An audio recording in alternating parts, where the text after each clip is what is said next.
In this segment, we'll be learning about adjusting color in Photoshop Elements. Problems corrected and adjustments made in this segment are correcting a color cast, correcting color temperature, and converting a color image to black and white.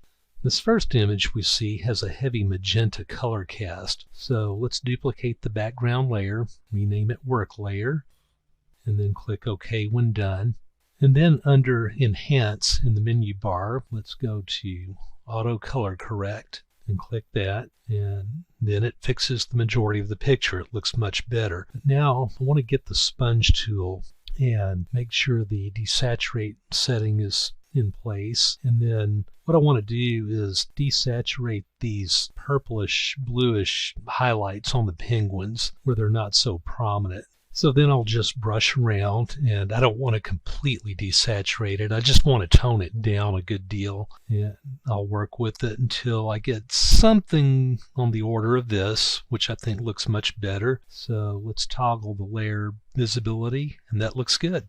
Now in this next image, we can see that it has a bit of a cool appearance to it. It actually has a little excess cool blues and probably greens in it, and more than likely this was because the white balance setting in the camera wasn't properly set. So as we've been doing, let's duplicate the background layer, and then once we do that, we'll rename it Work Layer. Then I'll go to the menu bar, and under Filter, scroll down to Adjustments, and then Photo Filter. Now I have it set to a warming filter, and as you can see, it cancels out the cool appearance, which is what I want to achieve here. And there's a number of different photo filters for a variety of purposes. You can control the density of the filter with this slider. If you slide to the right, it increases the warming effect. Going to the left decreases it. I'm settling here about 40%. There's 3 warming filters. This next one I'm trying out is the LBA, and with this one we get a slight difference, but it's not really that noticeable. Let me go to warming filter 81. This one is a bit different, and I happen to like this one. Even though any one of the warming filters will make an improvement in this image, I'll settle on this one, and let's toggle on and off and see the difference.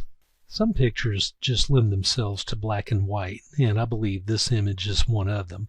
So I'll show you a couple of different methods of converting this to black and white. Let's duplicate the background layer and rename it as we do in every instance. And then once that's done, I'm going to create a new adjustment layer. So let's go up to Layer, and then New Adjustment Layer, then Hue Saturation, and then click OK. Now, really all we're going to do is move the saturation slider all the way to the left until all the color is gone. That's a very basic, straightforward way of converting images to black and white. However, it's not always the best method, at least not without additional adjustments. So I do want to make one more small adjustment in this.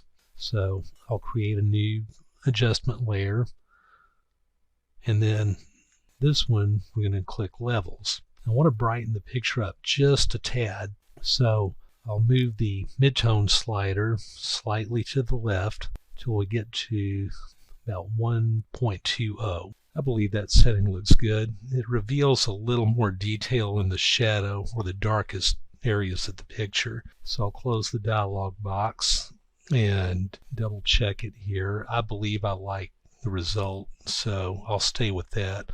I do want to toggle the layer visibility on and off just a little bit. I think I'll go with that. Another option for converting color images to black and white in Photoshop Elements is to go to Enhance and use the Convert to Black and White. Now you'll see that you have a number of preset options to choose from.